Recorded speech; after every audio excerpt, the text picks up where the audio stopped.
Donc, la deuxième étape pour utiliser une méthode, c'est aussi de bien comprendre comment elle est produite. C'est pas seulement comment elle va être transformée par l'homme, c'est aussi comment elle est produite par la plante, en l'occurrence, puisque là on parle du végétal.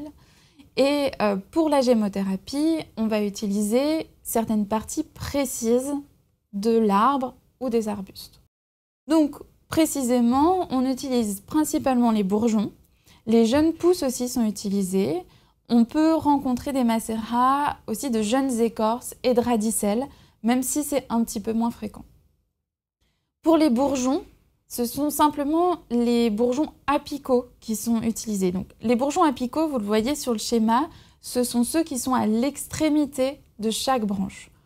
Pourquoi? Parce qu'ils vont pouvoir cumuler un maximum de sève. C'est-à-dire que l'afflux de sève va au maximum vers le bourgeon apical et les bourgeons axillaires, qui sont ceux situés de part et d'autre de la branche, tout au long de celle-ci, ont un peu moins d'accumulation de sève. Dans la sève, on retrouve certains minéraux, certaines enzymes et d'autres substances encore qui sont importantes aussi à retrouver dans le macérat de gémothérapie. Cette accumulation de sève, c'est aussi un gage du développement du bourgeon et du coup du développement de certaines substances à l'intérieur du bourgeon qui sont importantes. C'est pour ça qu'on a vraiment besoin d'avoir le bourgeon apical et pas les bourgeons axillaires, à une exception près qui est celle du cassis où là, tous les bourgeons vont pouvoir être utilisés. On n'utilise donc que les bourgeons d'arbres et d'arbustes parce qu'ils ont une maturation qui est assez longue. Ils se développent à l'automne en général pour vraiment éclore au printemps. En fait, ils se créent à l'automne et puis ils vont entrer en dormance pendant toute la partie hivernale pour vraiment se protéger des gelées, des températures très froides et se regonfler au printemps quand la température est plus propice à leur éclosion et par la suite la construction de tout le tissu végétal qui pourra donner n'importe quelle partie de l'arbre. Parce que les bourgeons qui sont utilisés, ce sont aussi que les bourgeons mâles. Donc ce sont des bourgeons qui peuvent donner des branches, des tiges, des feuilles, qui peuvent donner toute partie de l'arbre, alors que les bourgeons femelles vont donner uniquement des fruits ou des fleurs. Donc on est déjà sur un tissu qui est différencié. Ce bourgeon mâle, il peut redonner tout l'arbre, on va retrouver plus de propriétés, plus de diversité à l'intérieur, donc vraiment que les bourgeons mâles. D'ailleurs, visuellement, les bourgeons mâles sont plus pointus, alors que les bourgeons femelles ont une forme un peu plus arrondie. En fonction des arbres, c'est plus ou moins visible, on le voit bien sur le figuier. Le bourgeon de fruit ressemble déjà presque à une figue, donc il y a vraiment cette forme de poche, alors que le bourgeon mâle vraiment a une forme très pointue en lance. C'est un des arbres sur lequel c'est plus visible. Donc, bourgeon apical, seulement les arbres et les arbustes, et uniquement les bourgeons mâles, qui seront cueillis juste avant le débourrage, donc juste avant le moment où les premières feuilles sortent. Elles commencent à peine à sortir, là il faut que ce soit cueilli assez rapidement. Donc c'est des périodes assez courtes pour les cueilleurs, pour cueillir les bourgeons au bon moment et avoir le maximum de propriétés. Puisque plus il est développé, plus on va retrouver de composants et de principes actifs à l'intérieur. Mais au moment où les feuilles commencent à sortir, on a la fonction chlorophyllienne qui se met en place. Et du coup, on a une vraie transformation des principes actifs qui sont présents. On va avoir des concentrations qui varient de façon assez importante. Et on se retrouve sur des tissus qui vont être plus proches des feuilles ou du bois déjà développé que des bourgeons. Un bourgeon vu d'un peu plus près, ça ressemble à ça. Donc on va avoir une zone centrale qu'on appelle la zone méristématique. C'est la zone vraiment de cellules totalement indifférenciées qui peuvent encore donner toute partie de l'arbre, qui ne sont ni des feuilles, ni une tige, encore rien de particulier. C'est assez comparable aux cellules souches chez l'être humain finalement. Vraiment, c'est la comparaison qui est faite le plus souvent entre les deux. Et cette zone méristématique, elle est protégée par différentes mini-feuilles, puis des écailles assez nombreuses, très dures, qui protègent le bourgeon du froid, du vent, des différentes intempéries, et lui permettront de grandir par la suite. C'est vraiment cette zone méristématique qui a un potentiel très large et supérieur au reste de la plante. On ne va pas retrouver les mêmes concentrations, pas les mêmes substances à l'intérieur de cette zone-là que dans les tissus différenciés. On a beaucoup plus d'hormones de croissance de l'arbre, puisque justement, c'est le moment où il doit être en capacité de se réguler.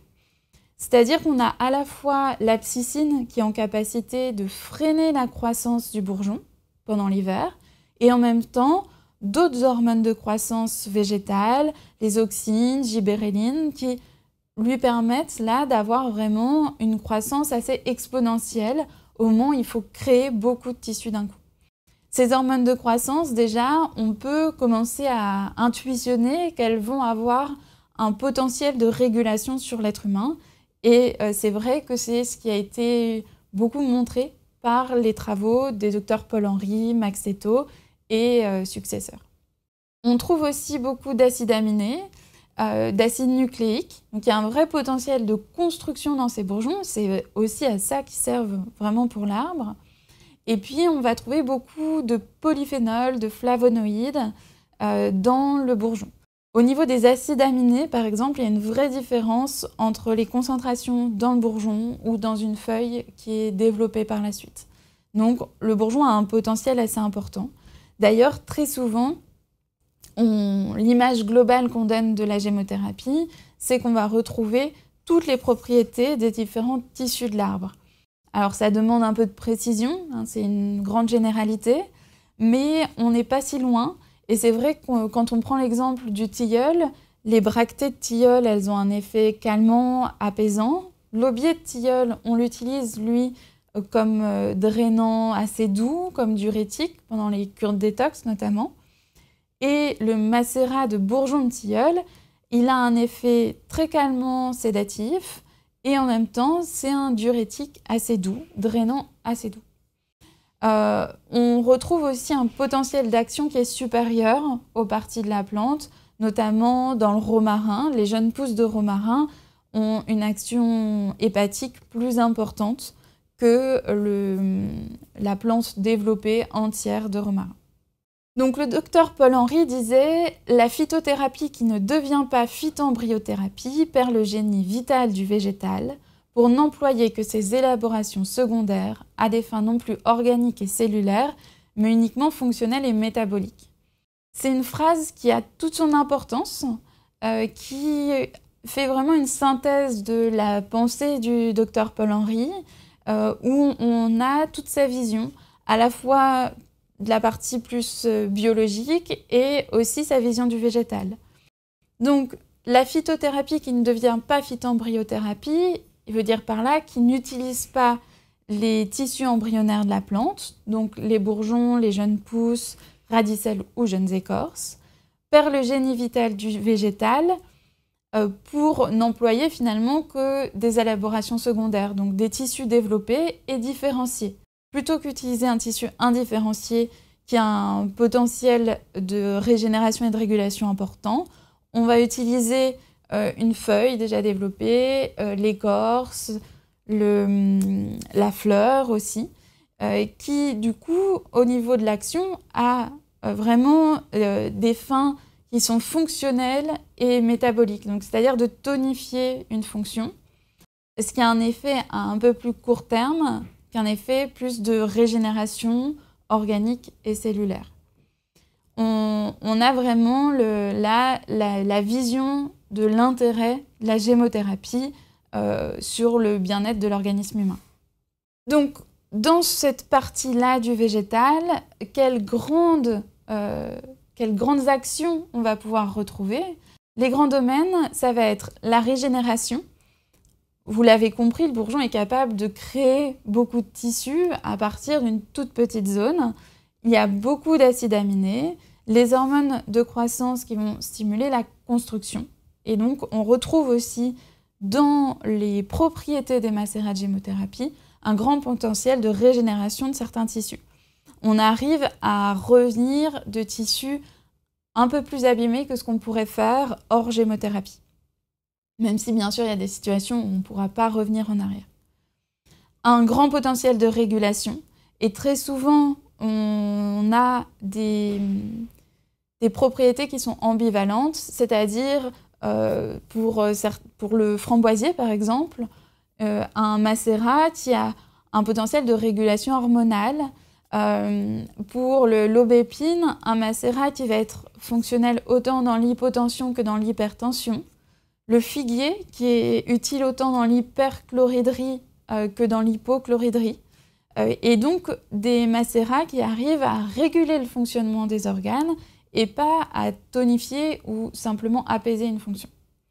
Et un potentiel de drainage qui est aussi lié à la sève qui est présente dans le bourgeon, qui est un liquide très drainant, et également aux polyphénols et aux flavonoïdes qu'on retrouve dans les bourgeons, qui ont souvent des effets circulatoires et de drainage assez intéressants.